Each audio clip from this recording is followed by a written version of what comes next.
This is Mike Maloney, and Mike is my gold expert. And the reason gold is so important, gold and silver, is because gold and silver is God's money.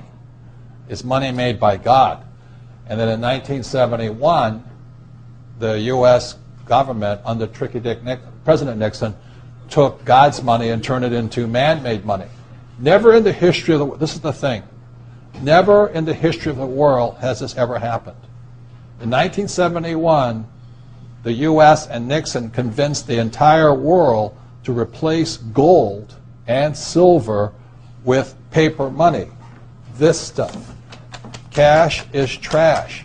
So the reason we have so much volatility in the world today is historically, since the time of the Romans and the Greeks and the French and the English and the Germans, every time they have taken God's money, like silver here, and replaced it with man-made money, there's been economic volatility. Now the problem is, so the dollar is going to keep dropping. So one of the reasons I can predict what's going to happen is I can predict the dollar will keep dropping simply because the U.S. government and now the euro, the European central banks, are printing so much of this trash. So you'll see gold going up in price, oil going up in price, real estate going up in price, because this is trash. So that's what happened in 1971. Has happened throughout history. And the reason this current election doesn't make any difference is the only person they can put this back in place is a strong, charismatic leader.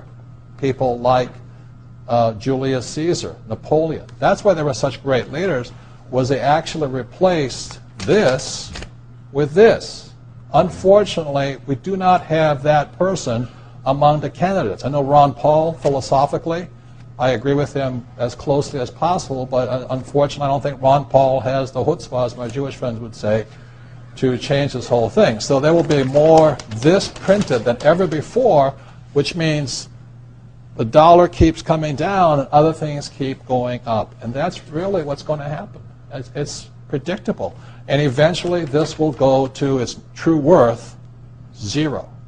So all of you savers out there and people trying to save this trash, you're going to lose big time. With that, Mike Maloney.